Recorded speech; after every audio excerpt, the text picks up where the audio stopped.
မပြောသည်စားပြီးခွန်ကိုလူတွေမပစ်လိုက်နိုင်ဘူးနော်အဲ့ဒီအခွန်ကမင်းရဲ့အသားရည်ကိုမှန်ကြီးလေးလိုပျော်ဝင်းသွားအောင်လွတ်ပေးနိုင်လို့ပဲနေဦးငါ့ကိုအမိုက်ဘူးလဲလွှင့်မပစ်လိုက်နိုင်ဘူးငါကအမိုက်မဟုတ်ဘူးမင်းကိုပိုလာလာအောင်လွတ်ပေးမယ်သူပါဟုတ်တယ်ငါကမင်းစားလိုက်တဲ့ငါပြောသည်ခက်အခွန်လီငါမှမင်းရဲ့အသားရည်ကိုချောမွတ်နေတဲ့အစွမ်းနေရှိတယ်ပထမဆုံးငါ့ကိုရေနည်းနဲ့အပူပေးပြီးဖြုတ်လိုက်ပါတို့တွေငါပြောခွန်လက်ဖက်ရည်လောက်ကြမယ်ပြီးရင်အေးခံပြီးပြားရည်လေးနည်းနည်းရောလိုက်နော်အခုဆိုရင်ဆေးကက်ကက်နဲ့နုညံ့နဲ့မတ်လေးရပြီပေါ့အဲ့ဒါကိုမျက်နှာပေါ်မှာအလွာပါးပါးလေးပဲတုပ်ပေးပါနံရံကိုစေးတုပ်တယ်လို့မျိုးအထူကြီးမလုပ်နဲ့ဦးနော်10မိနစ်လောက်အချိန်ပေးပြီးမင်းအနားယူနေတဲ့အချိန်မှာငါရဲ့မော်စွမ်းအင်တွေကိုအလုတ်လုတ်ခွင့်ပေးလိုက်ပါပြီးရင်တော့ဖြည်းဖြည်းချင်းစေးချလိုက်ပါမျက်နှာကိုအတင်းဖွမဖြစ်နဲ့ဦးနော်ကိုမျက်နှာကိုကျင်နာပေးပါ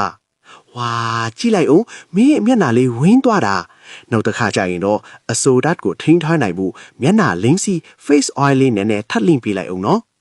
ဒီလိုမျိုးပိုက်ဆံမကုန်ပဲလှပနိုင်မဲ့တဘာဝနီးလိုင်းတွေကိုမင်းသဘောကျလားဒါမှမဟုတ်မင်းသိထားတဲ့တခြားအသီးခွန်ရှိုးဝက်ချက်တွေရှိတယ်လေ comment မှာမျှဝေခဲ့ဦးနော်